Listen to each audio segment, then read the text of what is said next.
Well, thank you for staying with us on the AM show. Time now for us to dig into the papers. But this segment, of course, brought to us all by Endpoint Homeopathic Clinic. Now, they're offering free prostate screening, free female fertility screening to all of us. So let's all make roads to Endpoint Homeopathic Clinic. And here's where we can find them.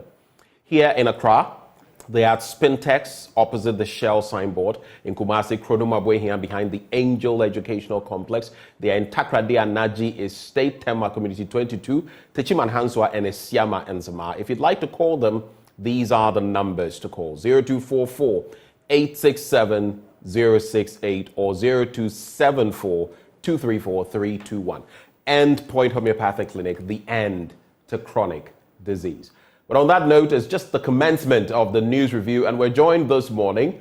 We've seen him online a few times. Today he's in the studio. He is the NDC's parliamentary candidate elect for South Tong constituency. Maxwell Lukuto is our guest. Good morning. Good morning. Did I pronounce your name properly? Maxwell Lukuto. Okay. You know, in some instances there's a to, and there's in some the stress is elsewhere. So I just had to be sure of that. It's to. It's to. You are your bro, so I believe you know. Yeah. So I just had to be some. I don't know whether it's anglicization or whatever. So some would say no, it's Lukuto. That sounds more like something from English, but Lukuto. Anyway, good to have you. Good morning. Thanks for coming aboard. Thanks for your prayers. And of course, I keep reiterating that we're doing these for the National Democratic Congress because they have had their primaries and all of that. When the other side, the New Patriotic Party, also does, we'll bring them here and have those interactions with them. But very briefly on this, before we get into the papers, what was the road to South Tong like for you? I mean, this feat, I had people come and sit here and talk about how much had to be spent, over $50,000, $50,000 to $80,000, and all of that. How did you get the nod of the people? Yeah, so it's been a long journey. KV on, of course, is not a straight one. Curveball, huh? Yeah, it started very long ago. After university, I was in leadership on campus, and so people saw the ability to put things together and to organize people, and they felt that I could go into the game of politics. I decided otherwise that I want to do my personal work, my profession, and do other things as well. So I started off by putting myself together as an individual. I believe that for you to say you can lead a class of people, you should be able to be seen to be leading yourself. So I tried to make life quite meaningful or define my own life before wanting to define that of others. So I started off on my professional and a business line. After that, people saw the good in me, the philanthropic gestures that I had to roll out, and how I play along with the people around me. People felt that, oh, this guy can go and put things together better for us. That's how come senior men came to me some 11 years ago, 12 years ago, and demanded that I go into the race of becoming the parliamentary candidate or eventually the MP of the constituency. I initially hesitated, but finally I had to yield and then went in. On 3 occasions I contested, and the last time I lost narrowly. This time 3 occasions? Yeah, sure. So this is your 4th? This is my 4th. And so wow. That's a dogged... Very, very, very long one. I wanted to give her, but I had to give a last shot to it, and finally it paid out. Consistency, ability to play along with people. They see the future role they intend to see in you now. They believe that you can do it, and so they give you the nod. And so that's how far I have come. So it's been over 12 years now. Yeah, almost 12 years. Since you've been trying to get this seat. Yes. Just before we cross over to the papers, I just find it interesting. We've had a number of political elements who have, over the years, striven for certain political office. I think chief among them will be our president himself, Nana Addo Dankwa Akufo-Addo, who had, over the decades, wanted to become president. You are in a microcosm of that, becoming a member of parliament at the constituency level. Let's face reality. The constituency you have won puts you in pole position to become member of parliament. It's like saying an NPP candidate has won in Bantama or in certain places. It's almost a foregone conclusion. Not to say that the other sides will not get any votes, but to say that if you look at the gap, you can almost tell where this will head, Manshia and the rest. So it's almost there. I'm not saying, because anything can happen in politics. But what are you going to be doing between now and election day? Not just in preparing yourself, but in ensuring that you can actually deliver should you eventually get the nod. Yeah, so what basically I have to do is that we still have a sitting MP. My responsibility as a PC is to pair with him so that whatever roles and responsibilities he has now, I help him fulfill them. Of course, there's a constituency executive committee on whose laps I'm supposed to be sitting and working. So as I speak, I'm putting myself together, putting some council of elders around me who will direct former MPs, former DCEs, senior members of state who would be guiding. This is what you have to be doing at this moment. This is what you need to do. I don't intend to use my personal knowledge, just all intellect that I have arrived, and it's all going to be about me. So I'm putting these people together to see what kind of advice and counseling they will be giving. Of course, being around for some time, I really know what you are supposed to be going through. But as I speak, I'm just putting myself together, like you said, preparing, and then seeking counsel. I'll soon be meeting my constituency executive committee, so that will take a decision on the way out. Apparently, after all this, you need to meet your people again to say thank you to them for voting for you. We are putting plans together. After that, we'll be waiting on the National Democratic Party at the national level to give us direction. Actually, I was called by the caucus leader for the Volta region, Honorable Beja.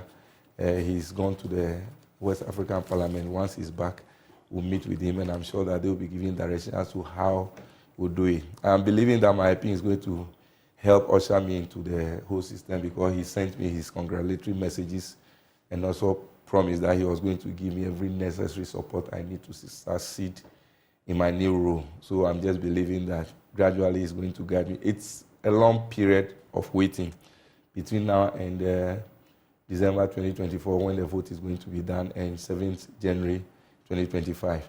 So of course, I still have a lot of things to do to mobilize resources to be able to fight the campaign, make myself visible in the constituency, and to make sure that I increase the number of votes that NDC has to garner.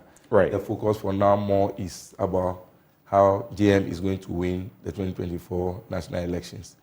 And so, like you said, of course, it may look to almost everybody that as for your parliamentary seat is secure. Once you've won the primaries, it's done. But I'm not going to sit on my house. I'm going to make sure that I go to every nook and cranny of the constituency, gather the votes that we need to gather. People hitherto were trying to shift their posts from the NDC to the NPP in the constituency. It's my responsibility now to bring all of them on board, and to make sure that we gather over 95% of the votes in the constituency for John Dramani Mahama. Well, we can only wish you the best in those endeavors, as we wish any politicians who come on the show. But let's get into the newspapers now. I have the Daily Graphic, the Graphic Business, Economy Times. What do you have? I have the Daily Guide and also the Finder. All right. Let's quickly make tracks. The Daily Graphic this morning says, persistent partisan election of MMDCEs. There are those who have said that if we want development, it starts from that end, the grassroots. And that is where we should be sending our finest brains. Well, that is Dr. Valentin Mensah to government. Ghana ranked 7th in UN peacekeeping operations. There's also by-election Beckons, NPP, NDC, invade Assin North. First it was Kumeu, now it's Assin North. Interestingly, Kumeu was won by the NPP. It has been retained by the NPP. Assin North was won by the NDC. Can the NDC retain Assin North? That's the question. Let the flow be free. And whenever I see stories on this, I definitely get into them because of the number of taxes that we've imposed on sanitary pads for women and girls. So association advocates end to period poverty. I'll be getting into that story. But let's start from the start.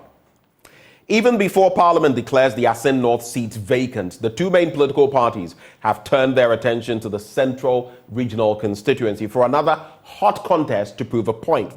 While the ruling New Patriotic Party would like to use a win in the constituency to back the possibility of its claim to break the 8, the biggest opposition, NDC, that is the National Democratic Congress, would also stake a claim that it has an upper hand over the seat it controlled, and that the party was ready to battle over the reins of the country come 2024. The NPP, after a victory in the Kumeu by-election on May 23 this year in the Ashanti region, its stronghold, is of the belief that it could win the Assin North seat if a by-election is declared. But the NDC, which won the seat with James Jachikwason in 2020, is bent on retaining that NDC. So that is the latest from there. I think all the others are matters bordering on Jachikwason and how the cookie has crumbled. But just to give you a bit of a historical antecedent, the NPP MP, so it's been checkered between, in Assin North, between the NDC and the NPP. It was created in 2012, and then Assin Central constituency was split into two as Assin North and Assin Central. It was held by the NDC in 2012, taken by the NPP in 2016, and won again by the NDC in 2020. That's what the trajectory has been. Mr. Quayson, of course, capitalized on some happenings within the constituency to secure his slot. Any quick thoughts on Assin North, how things have turned out, citizenship, identity, the story of James Jachikwason, and now this impending by-election, though it's not yet been declared by the Electoral Commission? Yeah, it's interesting how this thing panned out from the day one that Jachikwason won the election.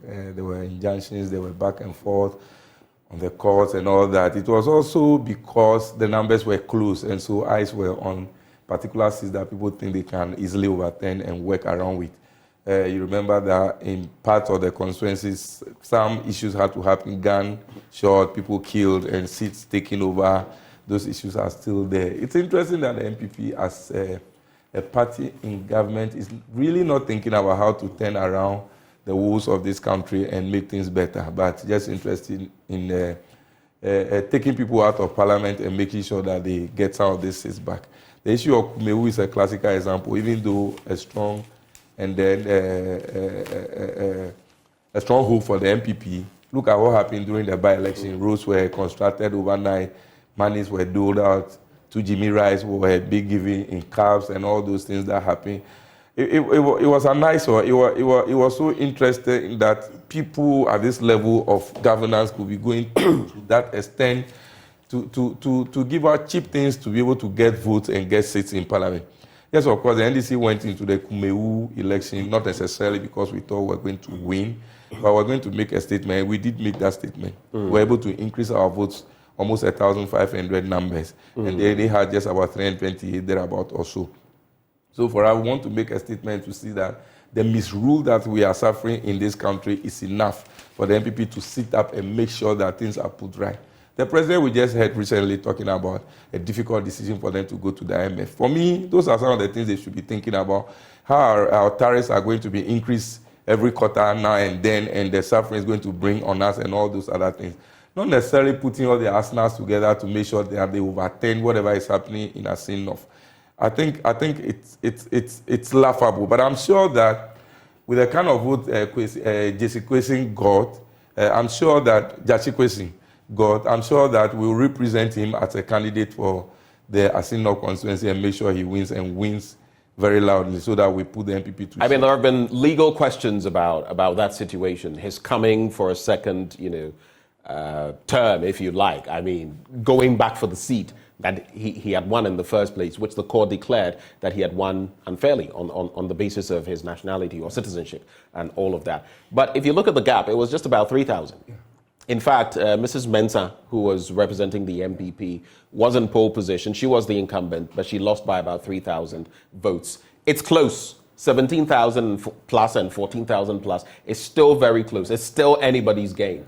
Do you think this would be a verdict on the NDC or the NPP? In fact, whichever party wins, if the NPP takes the Assin North seat, it means their majority in parliament would have been enhanced. If you lose it, your party's minority stance would be even further eroded. And it could also point to many things politically. If the NPP wins, it could mean that people still favor the party ahead of 2024. I mean, that's the game that is being played. And if the NDC wins, the rhetoric would be that people want change. Yeah, of course, those are the dynamics, the other ones that people may be considering. Those are the different dynamics and the dimensions we'll be looking at. But for me, at the end of the day, I believe that as a people, the most important thing for us as Ghanaians is to make sure that our lives are made better by the day. And so even though, yes, those are the political gimmicks we'll all be playing, I expect that the NPP should look more into what they do to make our life better. As for the seat, I'm sure we're going to win. Close as it may, you saw the video that was held. You're sure based on what, though? No, on the personality of Jachikwesin himself and the party. But it's not the official stance of your party that you're going with. It is, unless something else happens. Of course, those other issues about the use of the courts against the party and the individual Jachikwesin. I mean, I have heard rhetoric, talk, even with higher members of your party, that we likely would go with him. But is it official?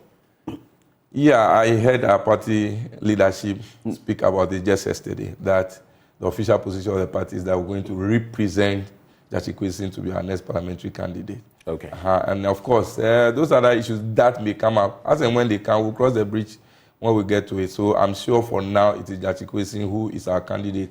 All right. Going to make sure that we go through that process. So for now, Jachikwesin is on a comfortable lead. In the middle spread, well, not the middle spread, pages 10 and 39. Ghana ranked 7th in UN peacekeeping operations, and the United Nations has ranked Ghana 7th out of the 122 contributing countries in peacekeeping as of March this year. The total number of peacekeepers deployed globally by the UN as of March this year was 76,712, comprising 70,257 males and 6,455 females. Now, out of this number of 6,455 women deployed, Ghana had 429 of them. This makes Ghana the 4th highest in the world and 2nd in Africa on women deployment. In all, Ghana has so far deployed a total of 2,762 peacekeepers to various parts of the world. So at least we are holding the flag of Ghana high. I mean, it's always been like this. Yeah, we've always been at the forefront of these. But just 2 quick stories on page 16, and then we can wrap with the daily graphic. Let the flow be free. Association advocates end to period poverty, and that is the Lady Pharmacists Association of Ghana has called for an end to period poverty. I've spoken to you about sanitary pads for children. And this was on the back of the world marking Menstrual Hygiene Day last Sunday. Then, persistent partisan election of MMDCEs. Dr. Mensah to government. He's asking, the government has been asked to continue the processes towards the review of Article 2431 of the 1992 Constitution for the election of municipal and district chief executives on the ticket of political parties. Quick reactions to these 2 stories. Yeah, so of course I must commend one of my constituents, Nunana Egbeton here, for also taking up the responsibility to make sure that she's able to get enough sanitary pads for girls in our constituency. And I must give her a thumbs up for a good work she's doing. I'll be supporting her in whatever role she needs to do to make sure that this happens. And so I'm happy the lady pharmacist... And I'm happy, just to interject, I'm happy you're saying that because some girls at some points in the month will not even be in school, about a week every month away from school and all of that. We're not being fair to them. So whatever can be done to assist them, if you can support, that would be great. We will. So that's what I'm saying, that especially the rural ones, some very few privileged ones, because their parents are well-to-do, they are able to supply some of these needs, but very poor, prone ones are not able to put themselves together. And so we'd all have to give them support. Like the male gender, we should know that we are free for every day running and going healthy and making things work for us. But they, like you said, over a whole week, they may not have to go to school and they can do a lot of things. And so I'm sure it's our responsibility to make sure that we help them also stay on course. Of course, so kudos to everybody who is contributing to this particular gesture. Yeah. All right, and on the election of MMDCs? Yeah. Very quick thoughts. Yeah, it's always been a back and forth on whether to make it partisan or non-partisan. What do you think? I always believe that the way we have it now, where the ruling government appoints people who are directly responsible and report to them directly, is better than having somebody on a partisan level and maybe seen to be working against the government of the day, depending on how they want things to go. It's just like in Parliament, you may always, or you usually will see that the opposition may want to poo-poo anything government wants to do. And so for me, I am not sure we've gotten to that level where we can trust that our people will be responsible enough to carry on the banner of governance at the local level from the other side. I think that would have to grow a little more because it looks like an NPP government having an NDC DCE in Southton, and once they want to... You think that won't work? No, it may work. I am not that pessimistic, but I'm only saying that I feel that the level we've gotten to now, we are not yet there. You are not there yet? Yeah, okay. I think that gradually we'll have to get there, though. Okay. Where it will not be a winner takes it all. Somebody will also be playing a role, and another play another role, so that in the issues of this nature, you get your best foot forward, not necessarily because the person is a party person. You have to put in there, even if they cannot perform the best way you want them to. And so I think that we'll have to gradually get there. A quick one before you get into the Daily Guide newspaper. Solomon King, you're catching some fans from him. He says, good morning. Good to see you hosting my incoming Member of Parliament for Southall. That man brought freedom, peace and unity to Southall for the betterment of the people. And he says you have credibility and all of that. He goes on and on. And he says Gamesu. I don't know whether... Gamesu. Oh, okay. Gamesu. Gamesu, not to try... That was our catch line, yes. Oh, okay. I didn't quite get what he was trying to, because it was separate and all of that. Yeah. But anyway, those are the thoughts coming through. There are other thoughts that I may be looking at. The Daily Guide newspaper now. Going to IMF painful Akufo-Addo. That's what the president is saying. I don't know whether it's really painful because... But he did say that in recent times. Yeah, he's saying it, and I don't know how painful it is because prior to about a week or even 2 days to go into IMF, we saw all the rhetorics from government appointees saying that they won't go to IMF, we are a proud nation, we won't demean ourselves. But that's precisely why he says it was painful to go there. So what are the options? The other way, why did we not go the way we need to go? Why do we go sharing the COVID-19 funds as if it was clearly being given to people and parliamentary candidates were giving 3,000, 30,000, 300,000, all those other things. The IMF, the World Bank, they've called for some responsibility on that. I mean, there have been releases on spending and all of that. You see, so for me, it is the prudence we needed to apply to our resources and make sure things work properly, which we didn't do. That is sending us. I'm surprisingly, up to now, Akufo-Addo is not interested in cutting down the size of his government. I don't know what really is there that he won't cut it off. And he's adding every day. The presidential staffers every year increases. And I wonder what they are getting out of these things that they don't want to touch down. It's just job for the boys, and we are going on and on and on and crying wolf. We could do a lot of things by ourselves. Why are we waiting for IMF to come and tell us, don't do this, increase this tax, do that? And of course, we can't tax ourselves out of poverty. We cannot. And so if you think that IMF is bringing us conditionalities and we only have to increase our tariffs, we have to tax people the more and do this and do that and do that, we could do a lot of things ourselves by cutting down the size of our government, number one. It gives us a lot of space. And that we discourage wastage in the system. Right. But every day we see some of these things happening. And I was surprised to hear the Vice President again yesterday or so, Sunday, talking about the need to provide laptops to secondary school kids. That has also become a topical issue for discussion. Yes, it's interesting. Now that we are in a hole, people want to dig them more. I wonder what they wish to get the money and the other things for to provide these things. Basic schools are there. Textbooks have not been provided. The secondary schools have their textbooks and now want to graduate from the physical textbook again and give them laptops with content on it. I wonder exactly where we are driving to. It looks like the driver is drunk on the seat. And he's just driving the car anyway. And we are in danger of getting an accident, and all of us, God forbid, we go into the ditch. I think that we should come back and make sure that things work out better. It looks like we have lost a sense of direction and responsibility as a country, and we are just going anywhere and anyhow. All right. Let's get into some other stories. Yeah, JUSA calls for strike. It's refreshing because Monday I was billed to be, was it Monday or Friday? Yes, I was billed to be in the court to do some work, but because of the strike I couldn't do. And a lot of people, they said we shouldn't call them litigants, we should call them court users. Court users were not able to use the courts. And it's refreshing to hear that because they are going to go into negotiations, government has asked them to call off the strike while they go into the negotiation. And I'm sure today when we go to the courts, they will be there to receive and to work with us. And so that's refreshing.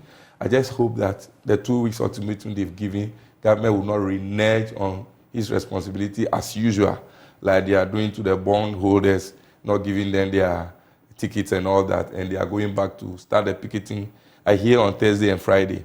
And so I just pray and hope that things are settled for them to go back and then work for us. All right. Let's get ready to wind on this conversation. But Sadat Ibrahim, you say you're watching us live on TV and Facebook, and you're saying there's a bit of a concern with the sound. I do not know whether the concern is on the live stream on social media, but maybe you're saying that you're watching from both ends. It's not going at the same pace. One will definitely be delayed. So if that's what you're referencing, then that's the answer to you.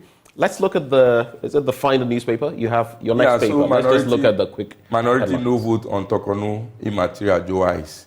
It's about the vote for the Chief Justice nominee, Gertrude Tokonu, and minority says that they would need the judgment, the ruling on Justice Kwesi, right, before they can vote yes or no. And so if that doesn't happen at the committee level, I'm sure they will take it to the plenary and then they will call for a vote, whether a voice vote or a secret. I mean, the Jawais had actually said that it's immaterial, like you're reading, that it could either be a consensual decision or by majority, and that the NPP, which has the majority on that committee, is going to go ahead with this. Well, it would then go to the plenary. I mean, from that stage, it would go to the plenary, Definitely. and then there would have to be a vote because there wasn't consensus on the matter. So, I guess. No, but I think that some of these things should not be entertained. This is going to be the Chief Justice for Ghana, and for crying out loud, let's all be seen to be one pushing some of these people forward, so that their judgment may not be seen to be a political judgment, like they themselves will come out to say. I feel that we should carry ourselves along. It should not always be they against us kind of thing. And so it's normal that once you give a judgment, you bring out the written judgment for people to peruse. If there are other course of action that people may want to take out of this, they feel free to do. But once you give an oral judgment or a verbal one and then you don't follow up, then people are tied up and they can't do other things.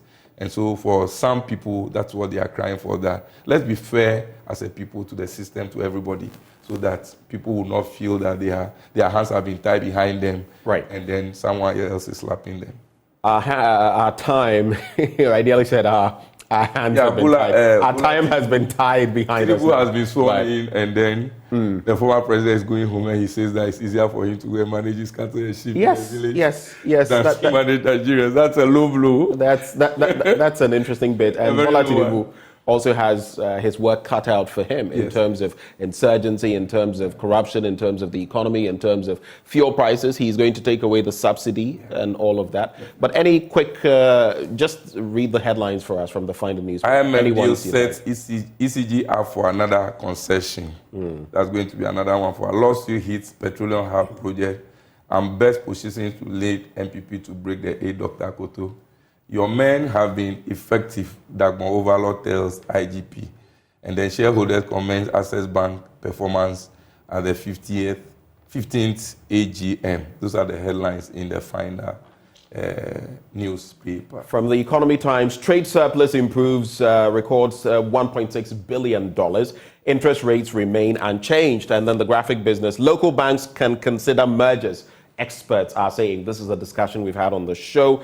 160,000 SMEs capacity enhanced at the graphic business Access Bank SME Clinic. But the story I'll leave you with, T-bills, threat to debt restructuring efforts. Experts sound alarm bells. And they've been saying that the reliance by government on the Treasury bill market to raise short-term money to finance its operations could defeat the purpose of the debt restructuring program. You know, we've been shut out from the external market, borrowing market, but if we keep relying on T-bills, it could pose danger in the near future. That is what experts are saying.